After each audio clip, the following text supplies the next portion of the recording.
There is something written in The Hobbit which discusses more about the nature of It does. orcs. That is true. Let us go there. So this, The Hobbit, and it says it in a much more easy to digest way to the Hobbit. Yes. Where is it? Here we go. Here it starts, yes. So this... Before you continue, may I say something please, to go the ahead. audience? Some of you may be confused because some of you watched the films, seen goblins versus orcs.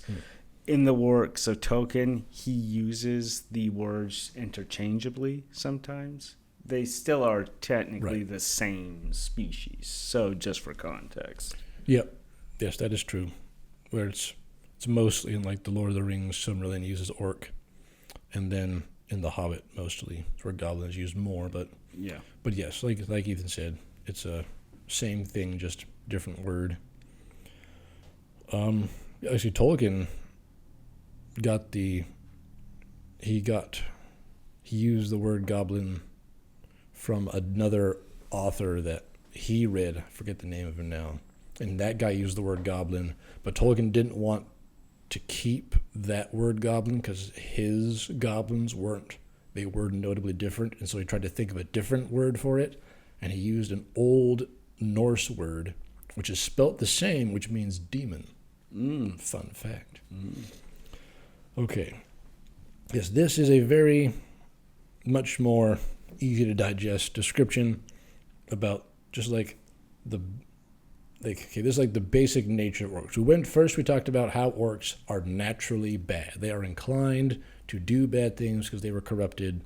So this description is more like on the ground, rubber hits the road. This is what goblins and orcs do and they look like to everybody else. Now, goblins are cruel, wicked, and bad-hearted. They make no beautiful things, but they make many clever ones. They can tunnel and mine as well as any but the most skilled dwarves, and they take the trouble. They can tunnel and mine as well as any but the most skilled dwarves when they take the trouble, though they are usually untidy and dirty. Hammers, axes, swords, daggers, pickaxes, tongs, and also instruments of torture they make very well, or get other people to make to their design. Prisoners and slaves that have to work till they die for want of air and light. It is not unlikely that they invented some of the machines that have since troubled the world, especially the ingenious devices for killing large numbers of people at once. For wheels and engines and explosions always delight them, and also not working with their own hands more than they can help. But in those days and those wild parts they had not advanced, as it is called, so far. They did not hate doors especially, no more than they hated everybody and anything, and particularly the orderly and prosperous. In some parts, wicked dwarves had even made alliances with them, but they had a special grudge against Thorin's people, because of the war which you had heard mentioned. Okay, that's all we need, really. All right. That's all I need to go. So, yes. That is the description that Tolkien gives of just like rubber hits the road, the orcs. So you can see here that I take this and I compare it to the elves that they are a corruption of. That the elves make lots of beautiful things. Yes. Elves love to make beautiful things. They live outdoors and in the sunlight. Yes. And beneath the stars. And that they are also excellent hosts. Oh, yes. As well. They're great at yes. Whereas the orcs, they love to take prisoners, and they don't want to do anything for themselves if they can help it. That they love to take prisoners and make the prisoners do their work. Yeah. And earlier in that book, in The Hobbit, Elrond, he had misgivings about Thorin's quest for Erebor, but he still helped him out regardless. That is pretty much an elf thing to do. Right. Like, they would give, instead of having others give to them, they would give to others they come across. So, yeah. Also here the orcs are probably responsible for inventing these engines of war that kill tons of people at once. Yes. You ever see like that the elves and other free people are like they don't engage in war unless they have to defend themselves. They would much rather just live peacefully. Yes. And in the Silmarillion, then the invention of weapons is considered a bad thing. Yeah. It is a sad event when weapons are first invented, and the orcs love weapons because they are a corruption. This is unnatural to like these kinds of things. Oh, I lost my train of thought. Another difference is the elves do not take pleasure in hurting someone. A lot of elves, their primary great art is healing.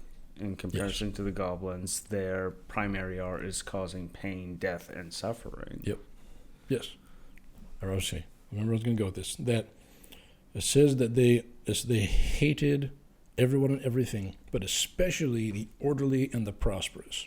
And this, to me, is like a huge, like, blinking neon lights of, like, the will of Morgoth put into the orcs, because Morgoth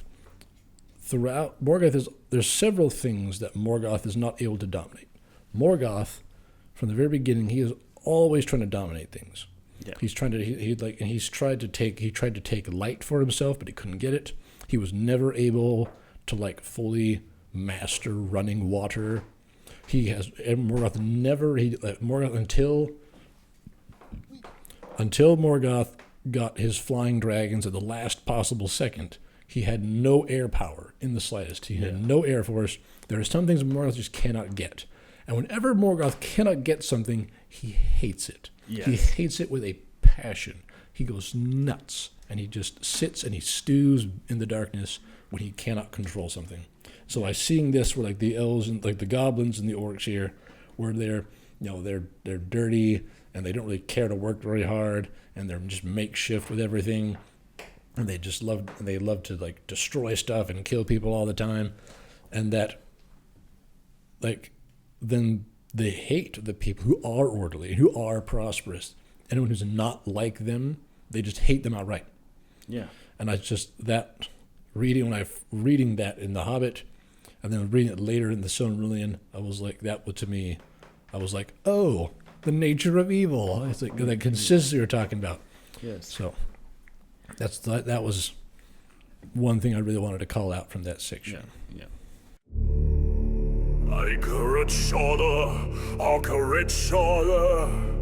Well, I am Bodra.